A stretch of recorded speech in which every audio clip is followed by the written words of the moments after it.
Hi mga boss, isang mapagpalang araw sa atin lahat at mapala tayo kasi maganda ang panahon at nandito tayo sa lugar na ito sa Nasugbo, Batangas. Nag-rides pala kami at naligo na din sa dagat.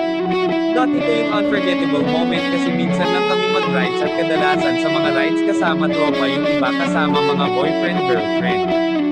Ito naman ay kakaiba para sa akin kasi nanay naman namin sinama namin sa rides at syempre salamat sa mga tropa at kay Kuya Sherwin at Ate Annalyn na walang sawang nagpapatuloy sa bahay nila dito sa Nasugbo.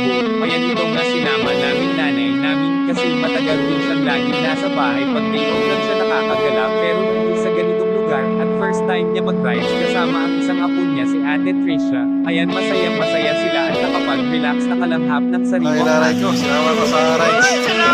Nakapag-relax din. Habang panahon din, hindi siya nakapag-relax. Natin na tayo mga magulang natin.